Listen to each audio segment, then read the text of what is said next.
Ciao a tutti e benvenuti in questo nuovo video. Allora, nel video di oggi voglio provare con voi per la prima volta una nuova miscela riflessante che mi è stata gentilmente omaggiata da BioGolden. Allora, giù nell'info box trovate il link diretto al sito, in cui ci sono tantissimi altri prodotti, tra i quali potrete scegliere magari quelli che vi ispirano di più e che sono più congeniali alle vostre esigenze. E subito sotto trovate anche il link diretto al prodotto che vi presento nel video di oggi. Allora, io sto parlando del Fabula Pandora tinta vegetale Violet. Praticamente è questa miscela che promette di farti raggiungere una nuance fredda che tende appunto al viola. È una miscela riflessante che andrebbe fatta in realtà su una base che ovviamente ospita già la Lawsonia, che è, vi ricordo, l'unica piantina tintoria che si lega permanentemente al capello. Quindi se voi ad esempio non avete fatto un primo passaggio di Lawsonia o non avete delle stratificazioni, come ad esempio nel mio caso, purtroppo la miscela riflessante non avrà un appiglio al quale aggrapparsi. Quindi comunque vi raccomando di utilizzare la Lawsonia prima di apporre questa miscela riflessante, perché comunque al suo interno non troviamo la Lawsonia, quindi sono tutte erbette che lavorano a livello tintorio ma che purtroppo non hanno una presa permanente. Allora, per utilizzarla io mi atterrò alle indicazioni che sono riportate sulla confezione. Quello che farò, che non so se è giusto o sbagliato, è che siccome i miei capelli sono veramente molto lunghi, purtroppo per le mie necessità 100 grammi, che è la grammatura della confezione, sono poco sufficienti. Quindi io per esigenze proprio di lunghezza andrò a miscelare questa miscela riflessante all'enne che ho già messo ad ossidare. Ovviamente la miscela voi potete farla sia come secondo passaggio al primo di sola Lawsonia, oppure potete mixarla al vostro enne abituale per aiutarlo a raggiungere dei riflessi che vanno più sul freddo, che vanno più sul viola. Io non farò una posa lunghissima in realtà, uno perché comunque nella confezione dice che basta una posa anche di 90 minuti, o per ottenere delle nuance più intense tenere in posa 120 minuti. Allora io di solito, se faccio diciamo un'ennata pura, la tengo tantissime ore e sono pazza. In questo caso posso anche pensare di tenerla un 2-3 ore, che penso che possa andare bene secondo me come tempistica, quindi credo che lascerò in posa l'enne per circa 3 ore. Allora, ci tengo a dire che sulla confezione è specificato che questa miscela non contiene picramato, ammoniaca, PPD, parabeni, resorcinolo o ingredienti geneticamente modificati o sostanze dannose per la natura e l'ambiente, e inoltre non è testato sugli animali, quindi è anche cruelty free per coloro che magari cercano un prodotto che ovviamente rispecchi anche questo tipo di etica. All'interno della miscela non troviamo la Lawsonia, quindi il mio discorso appunto si allaccia alla situazione che vi ho spiegato precedentemente, che dovete utilizzare questa miscela o su una base di Lawsonia oppure magari mixandola insieme alla Lawsonia nello stesso impacco. E la miscela contiene indigo, ibisco, Sabdariffa, sono cieca, la barbabietola, sto traducendo in italiano perché qua c'è il nome botanico delle piante, un altro tipo di ibisco che si chiama Rosa sinensis e un'altra piantina che non conosco che si chiama Yamun. La confezione è da 100 grammi e dall'apertura ha una durata di 6 mesi. Allora adesso io vado a preparare con voi questa miscela, vi faccio vedere un piccolo spezzone in cui lo prepariamo insieme e poi noi ci vediamo per le considerazioni finali. Bene ragazzi, allora adesso vi faccio vedere la preparazione del Fabula Pandora. Allora, innanzitutto vi presento gli accessori che mi accompagneranno in questo viaggio.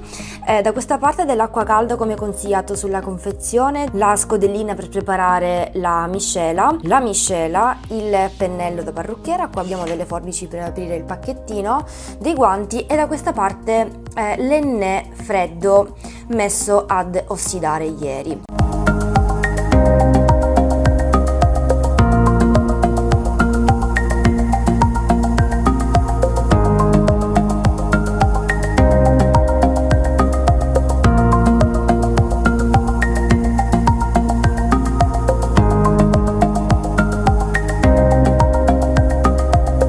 colore della polvere è un po' più scuro rispetto a quello della Lawsonia, infatti somiglia molto di più in realtà, anche se forse dal video non si percepisce molto, al colore dell'argilla, al colore della Gasol, quindi è un po' più grigiastra, mentre invece l'Ennè, quando lo apriamo anche dalla bustina stessa, vediamo che ha un colore un po' più militare, un po' più verde bosco.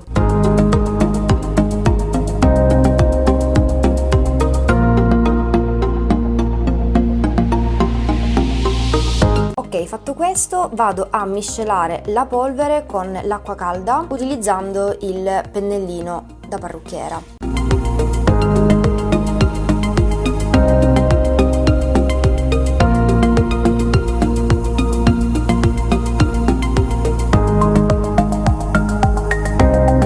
Uno dei modi che potete utilizzare e che vi aiutano a diciamo rompere tutti i grumetti che ha la polvere è quello di utilizzare appunto il pennello da parrucchiera, perché avendo ovviamente queste setoline va a rompere il miscuglio che si va a formare via via aggiungendo l'acqua. Infatti, come potete vedere, la pastella in questa zona è veramente molto liscia.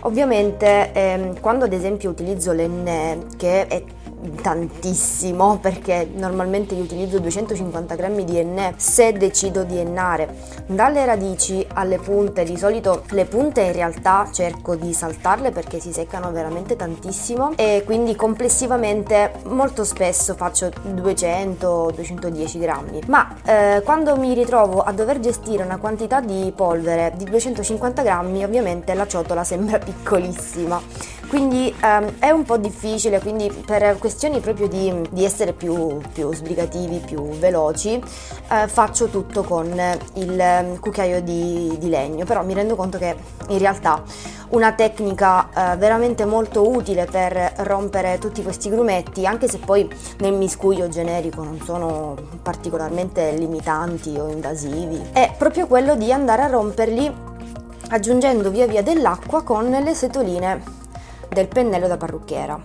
Allora ragazze, questo è il primo colore della miscela che viene fuori dopo averlo appena preparato. È una sorta di cioccolato fondente molto bello e probabilmente poi assumerà delle sfumature un po' più violette, magari con la posa e con il tempo che starà appunto sul capello. Però il colore che esce fuori da una prima impressione subito dopo averlo preparato è proprio un cioccolato molto intenso. Allora adesso io vado ad unirlo all'Ennè che io ho precedentemente messo ad ossidare.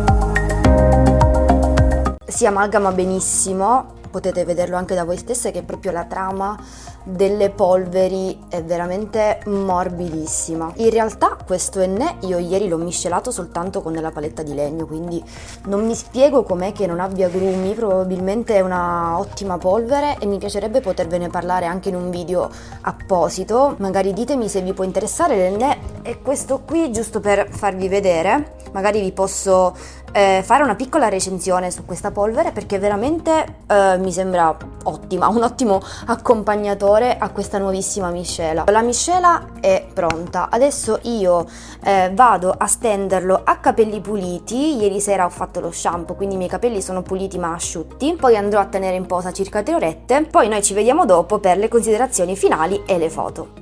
Allora, eccoci qua per le considerazioni finali. In realtà è passata tipo un'oretta da quando ho sciacquato i capelli, quindi proprio commenti a caldo. Allora, intanto vi dico che domani, così do anche il tempo al colore di assestarsi un attimo, farò delle foto alla luce del sole. In primis per favorire appunto al colore di assestarsi, in secundis perché non c'è luce, quindi comunque dovrò aspettare domani e poi ve le faccio passare appunto in questa parte del video. Posso dirvi che la polvere mi è piaciuta tantissimo, è una polvere estremamente sottile, molto profumata. Se la riuscite a lavorare bene col pennello piuttosto che con un cucchiaio di legno è ancora meglio. L'ideale sarebbe prepararla in questo modo, in generale sarebbe l'ideale preparare in questo modo tutte le polveri, perché così puoi rompere i grumi che naturalmente la polvere ha. Io ho deciso di aggiungerla all'Enne per ovvi motivi e devo dire la verità, il colore si è scurito. Ovviamente vi faccio passare adesso le foto del giorno successivo all'ennata. Il colore si è sicuramente scurito, questo è stato il primo la prima sensazione che ho avuto non appena ho asciugato i capelli. È chiaro che c'è sempre un sottotono rossastro, è chiaro che il risultato che voi ottenete in generale dipende fortemente dalla base sulla quale state lavorando. Io ad esempio ho una base scura pluriennata e ovviamente diciamo che non è che mi aspettassi di raggiungere chissà quale viola o chissà quale colore fotonico. Mi aspettavo sicuramente che la mia base si scurisse perché all'interno ci sono delle erbette che mirano a raffreddare e a scurire ulteriormente se eventualmente avete dei riflessi rossi. Con il precedente Enne che ho fatto il 1° gennaio, con il quale mi ero trovata veramente benissimo, vi faccio passare anche delle foto che mio padre mi ha scattato con la Nikon al sole. E con questo Enne avevo raggiunto questo tipo di colore, quindi la mia base era proprio questa e ho visto così a primo impatto che il colore si è un po' scurito e si è un pochettino raffreddato. È chiaro che se avete una base un po' più chiara della mia e se avete la possibilità di utilizzare la miscela come secondo passaggio, molto probabilmente il colore che otterrete sarà più fedele a quello che promette la miscela. Se voi utilizzate la miscela da sola, senza ovviamente unirla nello stesso passaggio all'Enne, è chiaro che potete godere della colorazione, della pigmentazione che vi può dare la miscela stessa. Focalizzatevi e tenete conto anche di queste cose, di queste situazioni, e poi capite anche bene come potete giostrarvi. Io ad esempio in totale utilizzo 250 grammi di Enne, di solito 200 grammi di polveri se salto le punte, che è stata la stessa cosa che ho fatto questa volta, però è chiaro che 100 grammi di miscela riflessante con 100 grammi di Enne ossidato, ecco, non ti dà lo stesso risultato che ti può dare la miscela che è protagonista indiscussa del vostro impacco. Quindi ecco, valutate un po' questa situazione. I capelli sono molto morbidi, non li ha seccati particolarmente, è stata anche una sorpresa perché pensavo che me li seccasse molto, dal momento che c'è anche un po' di indigo, ma devo dire che non ho assolutamente sofferto la secchezza e ho visto proprio che la morbidezza l'ho riscontrata, per quanto effettivamente non mi aspettassi di riscontrarla. Ovviamente se avete la necessità e vi sembra comunque che il vostro capello si sia seccato, potete tranquillamente utilizzare una nocina del vostro balsamo per andare un po' a dare una mano alla morbidezza, che potrebbe ovviamente inficiarsi. Colgo ovviamente l'occasione in chiusura di ringraziare nuovamente BioGolden che mi ha dato la possibilità di provare questo prodotto, con il quale mi sono veramente trovata molto bene. Fatemi sapere qui sotto nei commenti cosa ne pensate di questa miscela, se l'avete provata, se vorreste provarla, e nel caso l'aveste già provata fatemi sapere che risultati avete avuto sulla vostra base. Magari possiamo confrontarci anche da un punto di vista proprio di risultati su basi differenti. Magari qualche ragazza tra di voi che è un po' più bionda o è rossa magari e l'ha provata, magari ha avuto dei risultati interessanti che vuole condividere con noi. Niente ragazze, io spero di esservi stata utile, o almeno spero di avervi intrattenuto un po'. Vi saluto e noi ci vediamo al prossimo video.